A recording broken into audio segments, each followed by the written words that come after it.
جی، جلا میں شمع کی مانند عمر بھر خاموش، تمام عمر کٹی قصہ مختصر خاموش۔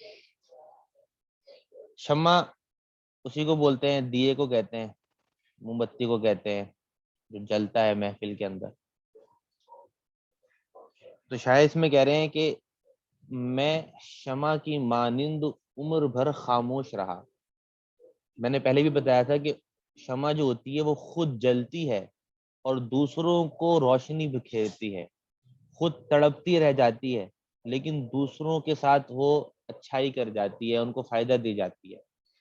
تو اس کے اندر سے آگ اس لیے سلگ رہی ہوتی ہے کہ اس کے اندر بہت درد اور کرب کی کیفیت ہوتی ہے، اور وہ بہت کچھ کہنا چاہتی ہے لیکن وہ کہتی نہیں ہے۔ اپنے دل میں جلتی ہوئی پریشانیوں کو وہ خود پگھل کر بیان کر دیتی ہے، زبان سے شکوہ نہیں کرتی۔ تو یہی کہنا ہے یہاں پر، جلا میں شمع کی مانند عمر بھر خاموش، ساری عمر میں پریشانیوں کا خاموش رہ کر مقابلہ کرتا رہا اور میرا جسم جو ہے وہ جلتا رہا، لیکن تمام عمر کٹی، یعنی پوری عمر کٹی قصہ مختصر خاموش، یعنی تمام عمر اس طرح کٹ گئی کہ مختصراً خلاصہ یہ ہے کہ میں خاموش رہا اور شمع کی مانند بس جلتا رہا، لیکن صبر کے دامن کو میں نے ہاتھ سے جانے نہیں دیا اور سارے پریشانیاں اپنے سینے کے اندر ہی دفن ہو گئی۔ نہیں قرار زمانے کو ایک حالت پر، جو دو پہر ہوں میں نالا تو دو پہر خاموش۔ نہیں، دو پہر نالا کا مطلب ہوتا ہے پریشان، اور اسی طریقے سے نالا کا ایک مطلب یہ بھی ہے کہ مطلب رونا، افسوس کرنا۔ کہہ رہے ہیں نہیں قرار زمانے کو ایک حالت پر، قرار کا مطلب ہے یعنی ایک حالت پہ برقرار نہیں رہتے، برقرار رہنا نا، تو قرار مطلب ہے۔ کہہ رہے ہیں جو زمانہ ہے نا یہ کسی ایک حالت پہ نہیں ٹکتا، دنیا ہمیشہ بدلتی رہتی ہے، رنگا رنگی ہے اس کے اندر، اور کبھی کبھی دنیا کا بدلنا نا وہ شعراء حضرات اس کی زمانے کی منافقت سے تعبیر کرتے ہیں کہ زمانہ ایسا نہیں رہتا، اس پہ بھروسہ نہیں کرنا چاہیے، ٹھیک ہے۔ تو کہہ رہے ہیں کہ جو دوپہر میں ہوں میں نالا تو دوپہر خاموش، یعنی کہہ رہے ہیں کہ کچھ ساعتیں جو ہیں وہ میری پریشانی میں گزر جاتی ہیں اور کچھ خاموشی میں گزر جاتی ہیں، یعنی میری اپنی میں بھی کیونکہ زمانے کے اندر ہی رہتا ہوں اور زمانہ ایک سے نہیں رہتا، ہر وقت بدلتا رہتا ہے، اور بدلنے کی وجہ سے میں بھی، یعنی ہر انسان کبھی پریشان نظر آتا ہے، کبھی خاموش نظر آتا ہے، کبھی ہنستا ہوا نظر آتا ہے، کبھی روتا ہوا نظر آتا ہے۔ جنوں میں بھی ہوئی زائل نہ مجھ سے دانائی، رہا میں عالم وحشت میں بیشتر خاموش۔ یہ بہت زبردست شعر ہے۔ جنوں میں بھی ہوئی زائل، زائل کا مطلب ہے ختم، دانائی کا مطلب ہے عقل مندی، عالم وحشت کا مطلب ہے پریشانی کا عالم۔ وحشت بولتے ہیں خوف کو، خوف، وحشت، دہشت، اور وحشت بولتے ہیں تنہائی کو، اور جب آدمی جنگل میں چلا جائے، یہ سب اس کے اندر آتے ہیں۔ اب دیکھیں میں نے آپ لوگوں کو پہلے بتایا تھا کہ زیادہ تر جنون کی کیفیت کو شعراء جو ہیں وہ اچھا شمار کرتے ہیں، یہ عشق کی معراج ہوتی ہے، یہ ہائی لیول کا ہوتا ہے، اور جب آدمی عشق کرتا ہے تو جنون کی کیفیت جو طاری ہوتی ہے یہ عشق کی معراج ہے۔ تو اس میں ظاہر بات ہے آدمی اپنے ہوش و حواس کھو بیٹھتا ہے، اور عشق میں ہوش و حواس کھو بیٹھنا ہی زیادہ ہائی لیول کی اچیومنٹ شمار ہوتی ہے۔ لیکن یہاں پر نا انہوں نے اپنی بات کو ایک الگ رنگ دے دیا اور عام شعراء سے اختلاف کیا۔ انہوں نے کہا کہ جنوں میں بھی ہوئی زائل نہ مجھ سے دانائی، انہوں نے کہا کہ میں عام عاشقوں سے تھوڑا ہائی لیول کا بندہ ہوں، میرے میں صبر کی طاقت زیادہ ہے۔ بہت سارے عاشق جو ہے وہ جنون کے اندر باولی اس لیے ہو جاتے ہیں کیونکہ ان کے اندر صبر نہیں ہے اور عقل نہیں ہے۔ کہہ رہے کہ مجھے جنون تو طاری ہوا، عالم وحشت بھی مجھ پر طاری ہوا، لیکن اس وقت بھی میں نے اپنی عقل کو استعمال کیا اور صبر کا دامن ہاتھ سے جانے نہیں دیا۔ تو میرے اوپر جنون کی کیفیت آئی اور بہت خطرناک آئی، لیکن اس حالت کے اندر بھی مجھ سے عقل مندی نہیں چھوٹی، اسی وجہ سے میں اس پریشانی، تنہائی اور خوف کے عالم میں بھی زیادہ تر خاموش رہا، اور اس پریشانی کو میں سہتا رہا، لیکن اور اہل جنون کی طرح جنون میں فضول حرکتیں نہیں کرنے لگا، بلکہ زیادہ سے زیادہ کیا کیا، خاموشی اختیار کی، اور خاموشی بہترین حل ہے ہر چیز کا۔ نہ کعبے میں نظر آیا نہ بتکدے میں تو، اٹھا میں بیٹھ کے ایک دم ادھر ادھر خاموش۔ بتکدہ کہتے ہیں وہی مندر، ٹھیک ہے۔ اب یہاں پر جو ہے نا، یہ شعر جو ہے اس کو ہم حقیقی معنی میں بھی لے سکتے ہیں اور مجازی معنی میں بھی لے سکتے ہیں۔ حقیقی معنی کا مطلب ہے کہ یا اللہ، نہ تو مجھے کعبے میں نظر آیا نہ تو مجھے مندر میں نظر آیا، یعنی جو بھی انسانوں نے تیرے لیے عبادت گاہیں بنا رکھی ہیں تو مجھے وہاں کہیں بھی نظر نہیں آیا۔ میں تیری تلاش میں نکلا، لیکن جب تو مجھے وہیں نہیں ملا جہاں پر لوگوں نے تیرے لیے عبادت خانے بنائے رکھے ہیں، تو میں ادھر ادھر دیکھا، اور جب تو مجھے نہیں ملا تو میں خاموش ہو گیا۔ مطلب اس بات کا یہ ہے کہ خدا جو ہے وہ اصل میں عبادت خانے میں نہیں ملتا، اس کے لیے تو آپ کے دل کی آنکھ کھلی ہونی چاہیے، اور اگر دل کی آنکھ کھلی ہوئی ہو تو وہ ہر جگہ مل جاتا ہے، کسی ایک مخصوص جگہ پر نہیں ہوتا۔ تو یہ بھی اس کا مطلب ہو سکتا ہے، اور اس کو اگر آپ مجازی معنی میں بھی لے سکتے ہیں کہ میرا محبوب جو ہے اس کو میں نے ہر جگہ تلاش کیا، کعبے میں بھی، بت کدے میں بھی، اور ادھر ادھر بھی، مجھے وہ کہیں پہ بھی نظر نہیں آیا، تو اس نظر نہ آنے کی وجہ سے میں ڈھڈورا نہیں پیٹا، بلکہ وہی صبر کر کے میں خاموش ہو گیا۔ میں نے کہا یار دیکھی جائے گی جو ہوگی۔ ہوئی ہے قاتل عالم صباحت رخ یار، چراغ زیست کو بھی کرتی ہے سحر خاموش۔ صباحت رخ یار، یہ لفظ استعمال ہوا ہے، صباحت رخ یار۔ صباحت بولتے ہیں سفیدی یا پھر چمک، ٹھیک ہے۔ رخ بولتے ہیں چہرے کو، مطلب ہوا محبوب یار، یعنی محبوب کے چہرے کی چمک، خوبصورتی۔ چراغ زیست، زندگی کا چراغ، وہی زندگی کی شمع۔ سحر، سحر بولتے ہیں صبح کو۔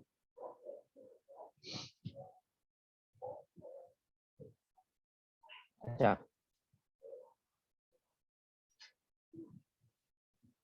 کہہ رہے ہیں کہ ہوئی ہے قاتل عالم صباحت رخ یار، کہہ رہے ہیں کہ میرے محبوب کے چہرے کی خوبصورتی جو ہے اتنا خوبصورت ہے کہ سارا کا سارا عالم اس کا قتل ہو گیا، یعنی میرے محبوب کی خوبصورتی جو ہے وہ پورے عالم کے لیے، پورے لوگوں کے لیے قاتل ہے، یعنی لوگ اس کے آگے ڈھیر ہو گئے، کہتے ہیں نا اس کی خوبصورتی کو دیکھ کے مر گئے۔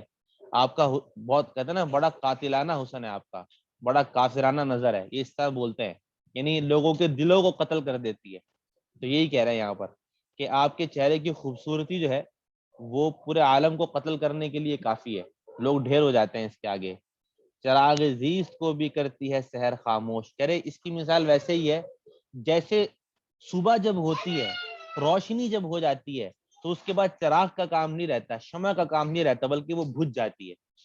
کہہ رہے بالکل ویسے ہی آپ کی خوبصورتی جب لوگوں کے سامنے آتی ہے تو اس کے بعد تمام عالم کے اوپر جو ہے وہ تمام عالم بھی اس طریقے سے ہی خاموش ہو جاتے ہیں، اور سارا کا سارا عالم بھی ویسے ہی ڈھیر ہو جاتے ہیں، جس طرح صبح ہونے سے جو زندگی کا چراغ جو ہے، یعنی جو رات کا چراغ جو ہے وہ جس طرح بجھتا ہے، ویسے ہی آپ کے خوبصورتی کو دیکھ کر جو ہے وہ پورا کا پوری دنیا خاموش ہو جاتی ہے اور وہ بجھ جاتی ہے، یعنی ان کو سمجھ میں نہیں آتا کہ اس خوبصورتی کے آگے کریں تو کیا کریں، بولیں تو کیا بولیں، یعنی آپ کی جو خوبصورتی ہے نا وہ قاتلانہ ہے، کوئی بچ نہیں پاتا اس سے۔ آگے دیکھتے ہیں یار، یہ یہاں پر جو ہے نا صرف چار ایک دو تین چار پانچ شعر لکھے ہوئے، اور میرے پاس ایک کتاب ہے، میں اس میں بھی دیکھ لیتا ہوں، ویسے اس میں تو زیادہ ہے، اتنا موٹا متن ہے اس کا، اللہ، اس میں دیکھتا ہوں اس کے اندر بھی اتنی اشعاریں ہیں، زیادہ ہیں، یہ 2020-21-22 کے لیے ٹیکسٹ بک بنائی ہوئی ہے، سیدہ یاسمین نگہت شاہ نے۔ اس کے اندر خواجہ آتش کی جو یہ غزل ہے نا، غزل نمبر 2، اس کے اندر 1 2 3 4 5 6 7 8 9 10 11 12 13 شیڈ لکھے ہیں اس کے اندر. تو میرے خیال میں اس کی ایک اور بک ہے, میں چیک کرتا ہوں, ایک منٹ رکیے گا. کیونکہ مجھے لگ رہا ہے یہ کم ہے, پوری غزل ہے نہیں. اب پتہ نہیں اس کی کیا اوتھینٹسٹی ہے کہ یہ پوری ہے, کیونکہ لکھا تو یہی ہے نا کہ پوری غزل ہونی چاہیے. دیکھیں یہاں پر غزل ہی تو لکھا ہوا ہے.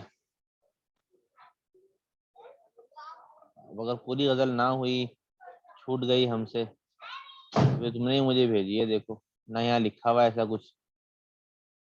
اس نے کہ یہ آرزو تھی تجھے گل کے روبرو کرتے, میں جلا میں شمع کی مانند, دھیان پر ہیں ان کے گماں کیسے کیسے.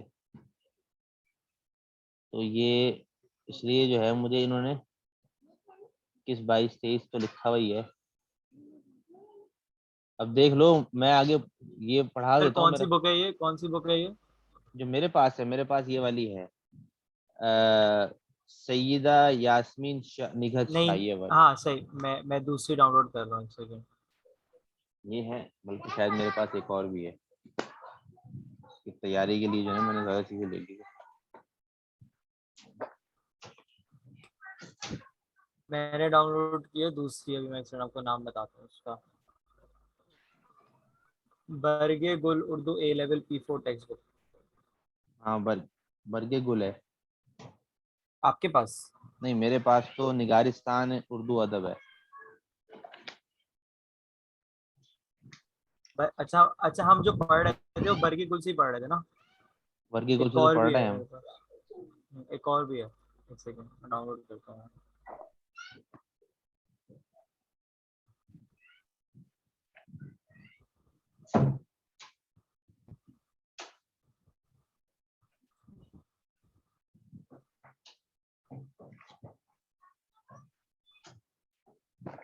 ایٹی 9 MB کی فائل, ایک سیکنڈ ہو رہی ہے. یہ آ گیا ایک اور, برگے 9 آ گیا میرے پاس. ایک اور کتاب ہے برگے 9, اس میں دیکھ لیتے ہیں کتنے اشعار ہیں.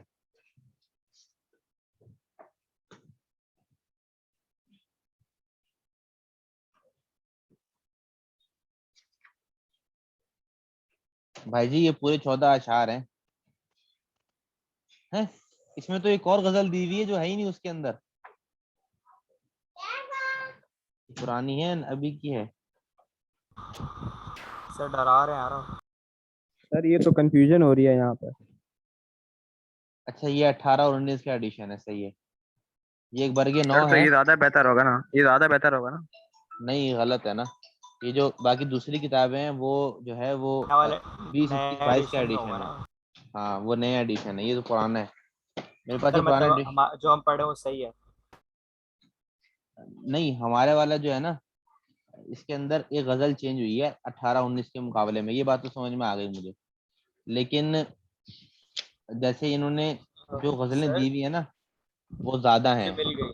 اچھا سر, جب آپ جو بول رہے تھے نا 2000 19 میں ایک غزل الگ آئی ہوئی ہے, وہ اسی وجہ دو سے ہاں ہزار آئی ہے. بیس وہ اور اسی وجہ سے آئی ہے. 2022 کی مل گئی سر, ایک اور مل گئی مجھے بک, ہاں 2020 سے 2022 کی. ہاں, اس کا وہ دیکھو ذرا, اس کے اندر یہ والی غزل نکالو ذرا. ویسے اس میں لکھا ہوا ہے 20 21 22, میرے پاس جو ہے یہ 20 21 22 ہی ہے.